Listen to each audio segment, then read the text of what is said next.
Quero falar um pouquinho sobre parábolas, já que falamos sobre o Sermão do Monte e o Reino, e eu escolhi a parábola do Filho Pródigo para ser a primeira dessa semana. Continuou. Certo homem tinha 2 filhos, o mais moço deles disse: Pai, dá-me a parte dos bens que me cabe, e ele lhes repartiu os haveres. Passados não muitos dias, o filho mais moço, juntando tudo que era seu, partiu para uma terra distante, dissipou seus bens vivendo dissolutamente, gastou que nem doido. Depois de ter consumido tudo, veio fome à terra e ele começou a passar necessidade. Então se agregou a um dos cidadãos da cidade que cuidava de porcos e ele passou a apacentar porcos, mas ganhava tão pouco que tinha que disputar com os porcos a lavagem que eles comiam, né? Aí ele caiu em si, diz o verso 17. Caindo em si, disse: caramba, os trabalhadores do meu pai têm pão, têm lugar para dormir, e eu aqui nessa miséria. Eu preciso me levantar e voltar para casa. E vou dizer para o meu pai: pai, eu pequei. Eu pequei perante o céu e pequei diante de ti. Eu não sou digno de ser chamado seu filho.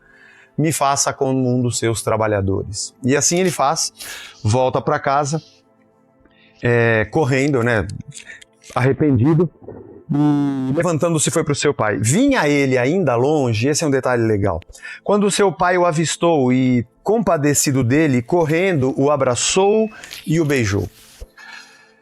E o filho disse aquilo que tinha pensado: pai, eu pequei contra o céu diante de ti e não sou digno de ser chamado seu filho. O pai, porém, disse aos seus servos: traze aqui a melhor roupa, põe um anel nele, no seu dedo, sandália nos seus pés, traz também o novilho cevado, vamos fazer uma festa, comamos e nos regozijemos, porque esse filho aqui voltou. Muito bom.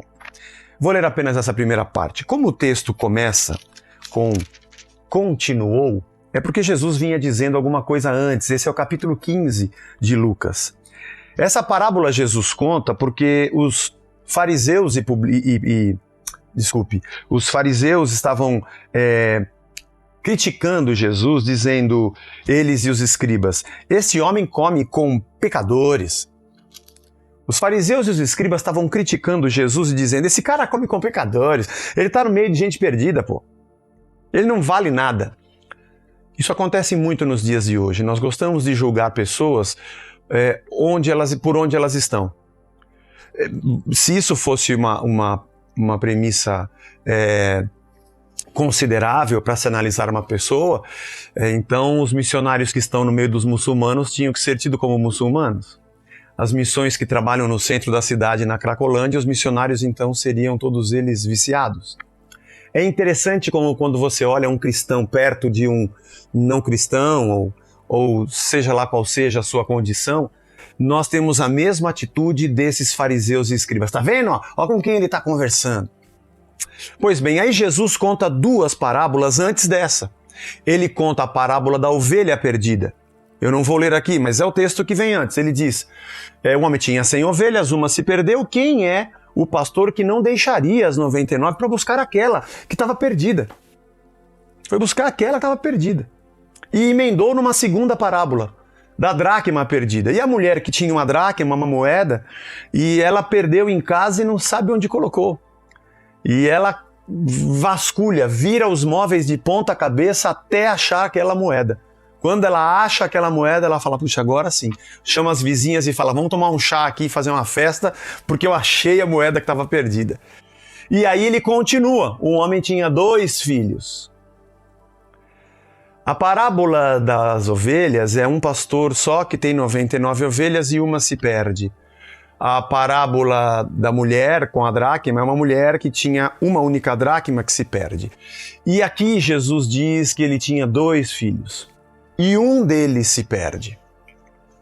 O que Jesus está querendo dizer para esse ouvinte fariseu e escriba é que Deus gosta dos perdidos. Ele não está dizendo que Deus não ama as pessoas que são dele, claro que sim, mas ele tem prazer de estar no meio dos perdidos. E o que Jesus está querendo dizer nessa parábola é que o perdido tem mais valor do que aquele que ficou em casa. Por que isso? Porque Jesus está dando um tapa com luva de pelica de novo na face dos escribas e dos fariseus.